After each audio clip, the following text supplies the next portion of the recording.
सभी भाई बहनों को प्रणाम। गायत्री महामंत्र। ओम भूर्भुवः स्वः तस्सवितुर्वरेण्यं भर्गो देवस्य धीमहि धियो यो नः प्रचोदयात्। ओम गुरु ब्रह्मा गुरु विष्णु गुरुरेव महेश्वर गुरुरेव साक्षात् परब्रह्म तस्मै श्री गुरुवे नमः। अखंडमंडलाकारं व्याप्तं येन चराचरं तत्पदं दर्शितं तस्मै श्री गुरुवे नमः।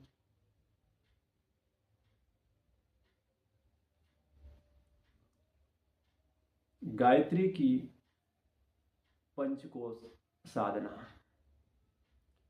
पंचकोश साधना में कर्म से गायत्री के 5 मुख और 10 भुजा। आज मैं 10 भुजा के ऊपर प्रकाश डालने का प्रयास करूंगा। 10 भुजा में 5 आत्मिक है और 5 भौतिक। 5 आत्मिक के ऊपर मैंने कुछ प्रकाश डाला था, जो है 5 भुजाएं आत्मिक में आत्मज्ञान, आत्म साक्षात्कार, आत्म अनुभूति, आत्मलाभ और आत्म कल्याण। ये थोड़ा मैंने पूर्व में इसके ऊपर प्रकाश डाला था। आज मैं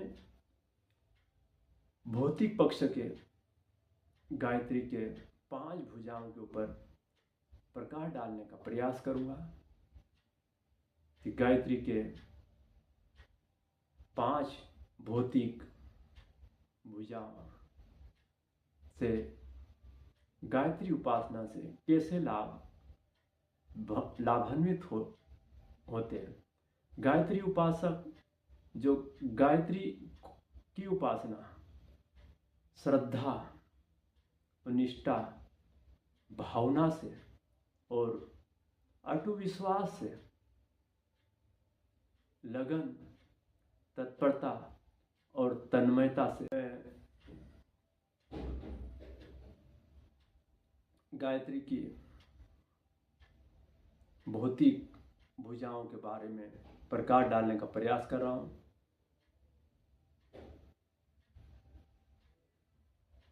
गायत्री की उपासना करने वाले व्यक्ति को पहला लाभ निरोगता, दूसरा लाभ विद्या, तीसरा लाभ समृद्धि और चौथा लाभ कौशलता और 5वां लाभ मित्रता। ये 5 लाभ गायत्री उपासना करने वालों को मिलने लगता है। निरोगता, निरोगी रहने लगता है। गायत्री की उपासना करने वाला व्यक्ति निरोगी रहने की संभावना बनती है। गायत्री उपासना से साधक अपनी इंद्रियों को संयमित करने लगता है। इंद्रियां की साधना सधने लगती है। हमारे 10 इंद्रियां और 11वां मन है। ये 10 इंद्रियां गायत्री उपासना करने वाले साधक की धीरे धीरे सधने लगती और इंद्रियां सधने से व्यक्ति निरोगी रहने लगता है। भोजन में क्या लेना चाहिए, क्या नहीं लेना चाहिए, शब्द कौन से सुनना चाहिए, कौन से नहीं सुनना चाहिए, कौन सी इंद्रियों को मतलब उसका विश्लेषण करने लगता है। और जब व्यक्ति खान पीन और अपनी इंद्रियों को संयमित करेगा तो निश्चित ही वो व्यक्ति निरोगी रहेगा। साथ साथ में निरोग रहने के लिए गायत्री उपासक आसन, उपास, तत्व शुद्धि और तपस्या जैसे सूत्रों को भी अपनाने लगता है और आसनों के माध्यम से हमारे शरीर के अंदर जो मर्म स्थल है उन मर्म स्थलों में छुपे हुए कचरों की सफाई कर लेता है।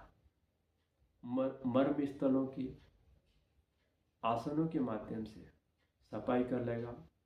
साथ साथ में शरीर के अंदर जो उत्पत्तिकाएं रहते हैं उन उत्पत्तिकाओं को उपास के माध्यम से स्वच्छता बनाए रखता है और सात्विक भोजन ग्रहण करने लगता और तमोगुणी और राजसी भोजन से धीरे धीरे उसका मन उचकने लगता है। तमोगुणी और राजसी भोजन ही रोगी होने की संभावना रहती, पर गायत्री उपासक सतोगुणी भोजन करने लगता तो स्वाभाविक हुए निरोग रहने लगता। ये गायत्री उपासना करने वाले का प्रथम भुजा की निरोगता का कारण बनने लगता है, निरोगी रहता है और व्यक्ति उपासना करेगा तभी व्यक्ति निरोग रहेगा। यह गायत्री की प्रथम भुजा है और दूसरी भुजा विद्या, बुद्धि। गायत्री सद्बुद्धि की देवी है और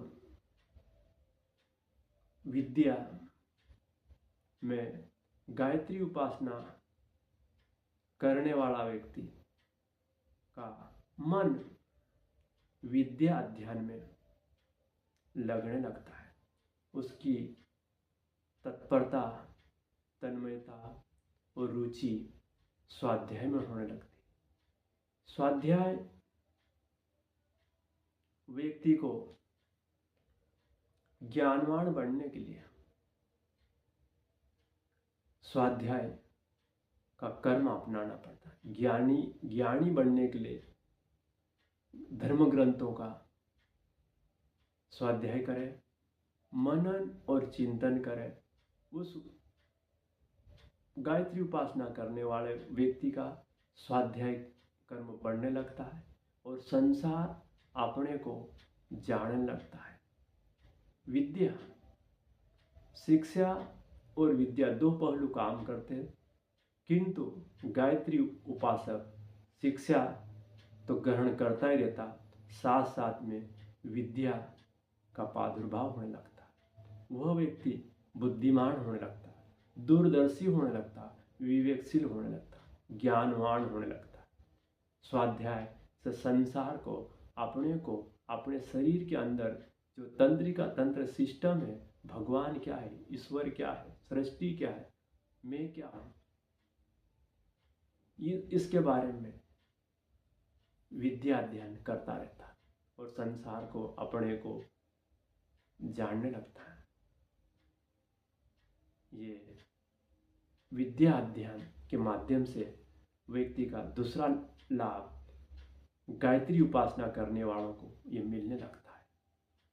तीसरा लाभ समृद्धि।